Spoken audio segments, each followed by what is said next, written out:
मैं doctor फ़हीमा, Marwari college Ranchi. हमारी प्यारी बच्चियों, आदाब। बस आज मैं तरक्की पसंद तहरीक के अफसाना निगारों के मुतालिक बताऊंगी। ठीक है, तब शुरू किया जाए। चलिए, ओके।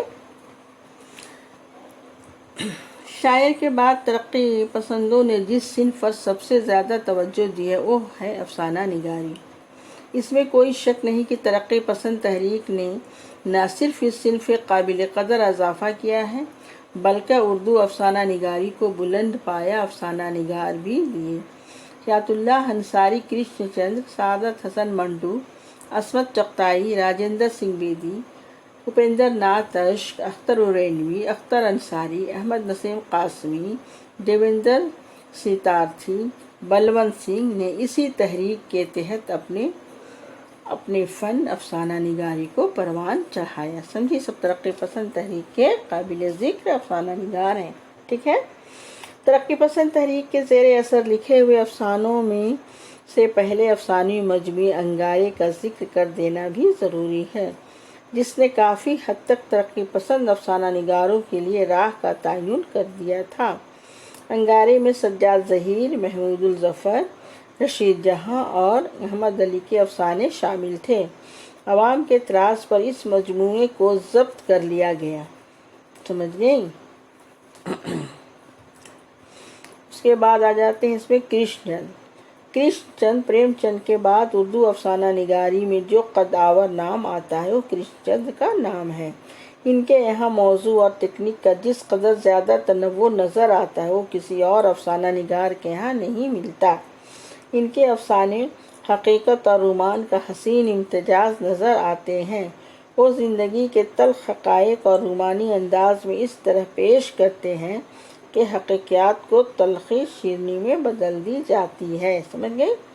कृष्णचंद ने अफसाना और स्केच के इम्तिजाज से उर्दू अफसाना निगारी में एक बिल्कुल नई राह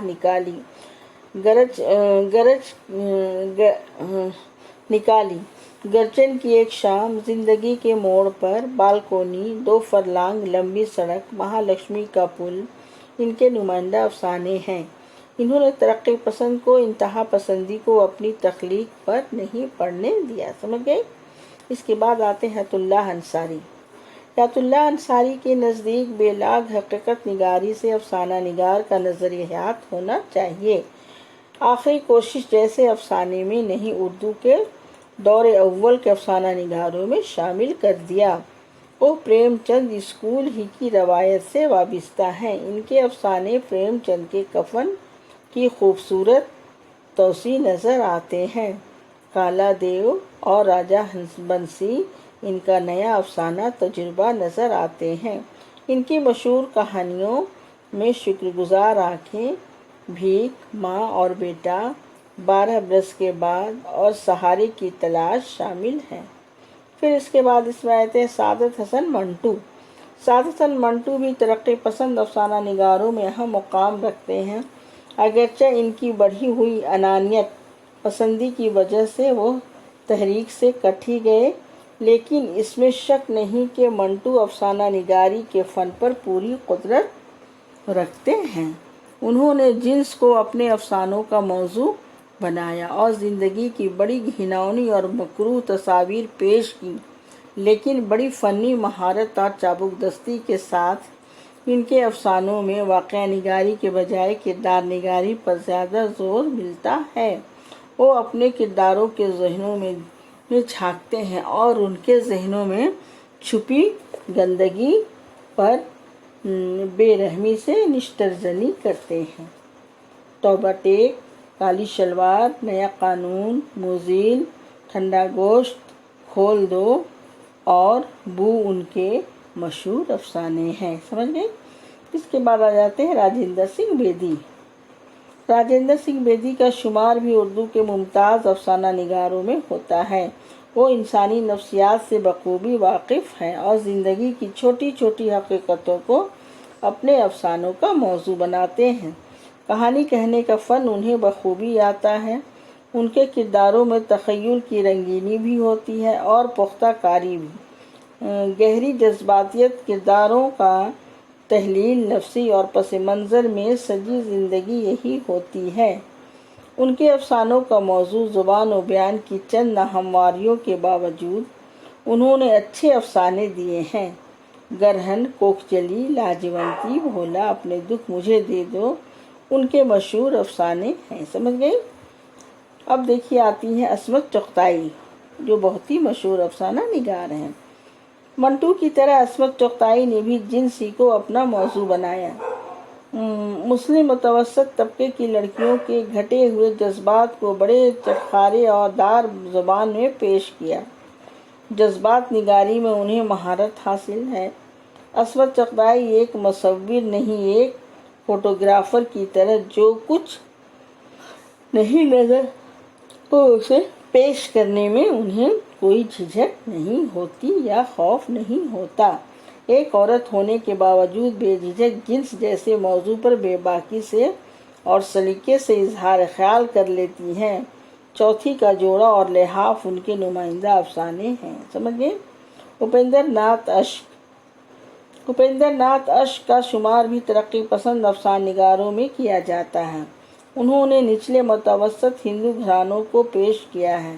متوسط طبقے کی معاشرتی زندگی، جنسی عدم مساوات، تشنگی اور بے بسی پر بڑے مؤثر انداز میں افسانے لکھے ہیں۔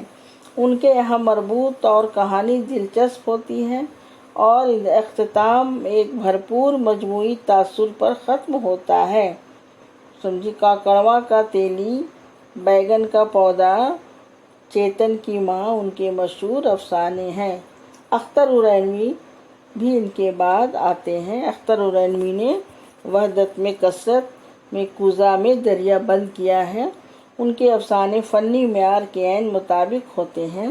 ان کے افسانوں میں متوسط طبقے کی ناکامیاں اور انسانی مقدموں کا تصادم، بھوک کی ہولناکی، لڑائی جھگڑے، قرض اور سود کے ذریعہ معاشی استحصال خاص موضوع ہے۔ طریق پیشکش کا انداز انتہائی فطری اور زندگی سے قریب تر نظر آتا ہے۔ اندھی نگری، بوڑھی ماما، بیل گاڑی، گندے انڈے ٹائپ یہ رہنا اور پس منظر ان کے مشہور افسانے ہیں۔ سمجھ گئے؟ اس طرح سے جتنے بھی افسانہ نگار ہیں اس میں بہت مشہور ہیں اور سبھوں نے اپنی قلم آزمائی کی اور کافی اچھے ڈھنگ سے افسانہ لکھے۔ جیسے اختر انصاری پر قاضی عبدالغفار کا نمایاں اثر نظر آتا ہے، اس لیے ان کے افسانوں میں کہانی پن سے زیادہ انسا پردازی کا کمال نظر آتا ہے۔ اس کے علاوہ ان کے افسانوں میں تبلیغی عنصر بھی زیادہ ملتا ہے۔ پھر احمد ندیم قاسمی نے پنجاب کی دیہاتی زندگی کو اپنے افسانوں کا موضوع بنایا۔